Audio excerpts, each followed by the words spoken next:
Hello friends, welcome. My name is Kamalveer. आज हम discuss करेंगे मैकाइंडर्स हार्टलैंड थ्योरी। हिंदी में इसे कहते हैं मैकाइंडर का हृदय स्थल सिद्धांत।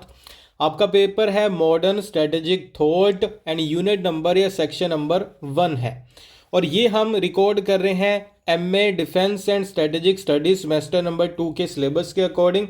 इसके अलावा भी अगर आपके सिलेबस में ये टॉपिक है तो आपके लिए भी ये वीडियो इक्वली बेनिफिशियल होगी। चलो स्टार्ट करते हैं। तो यहाँ पे मैंने कुछ क्वेश्चंस लिख रखे हैं, बाद में आप पीडीएफ से पढ़ लेना। ये वो पॉसिबल क्वेश्चंस हैं जो इस टॉपिक से आपके एग्जामिनेशन में पूछे जा सकते हैं। ओके, तो ये क्वेश्चंस मैंने लिख के रखे हैं, बाद में इसे आप जरूर देख लेना कि कौन कौन से टॉपिक यहां से पूछे जा सकते हैं। तो फर्स्ट थिंग, सेंट्रल आर्ग्यूमेंट क्या है इस थ्योरी का?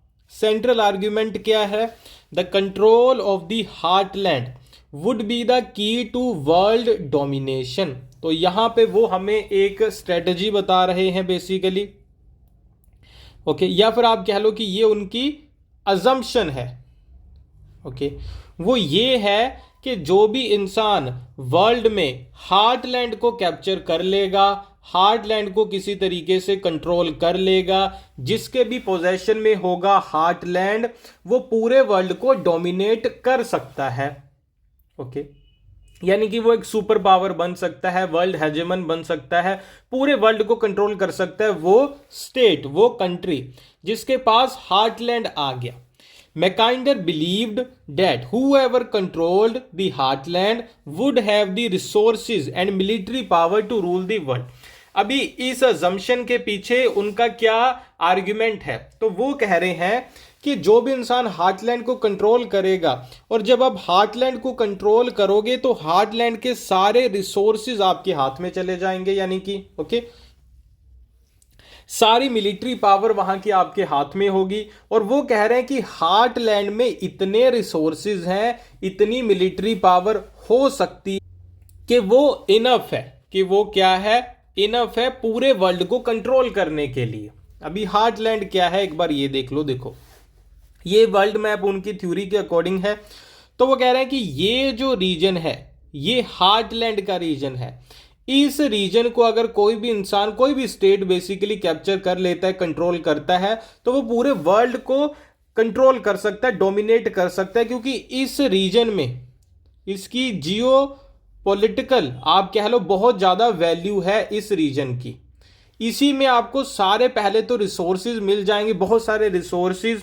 और दूसरी बात यह है कि ये एक ऐसा आप कह लो कि आपका बेस बन जाएगा कि यहां से फिर आप चाहे इस रीजन को कंट्रोल करो, इसको करो, इसे करो या इसे करो, आप किसी भी रीजन को कंट्रोल कर सकते हैं। और बदले में क्या है, वो कह रहे हैं कि ये एक ऐसी जियोपॉलिटिकल ये रीजन है, लैंड है, ऐसा जियोपॉलिटिकल ये रीजन है, लैंड है कि जिसके ऊपर कोई दूसरा देश आसानी से अटैक नहीं कर सकता, अटैक नहीं कर सकता।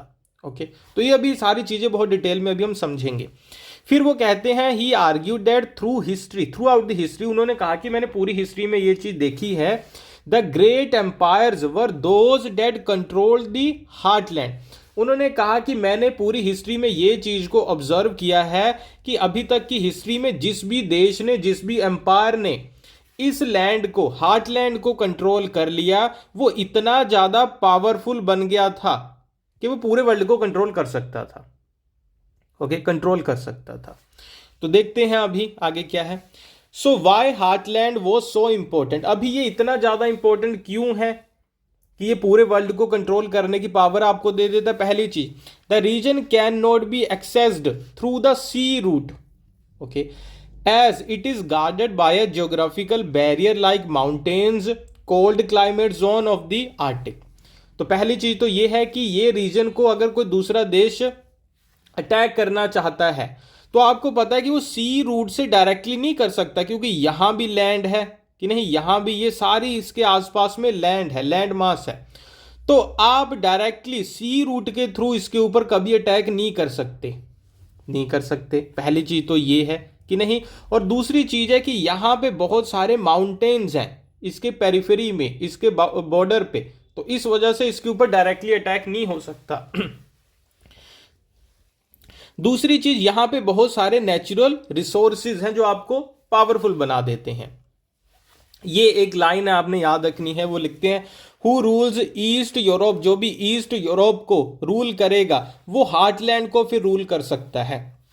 जिसके भी पास हार्टलैंड आ गया वो वर्ल्ड आइलैंड को रूल करेगा, और जो भी वर्ल्ड आइलैंड को रूल करेगा वो पूरे वर्ल्ड को ही रूल करेगा फिर।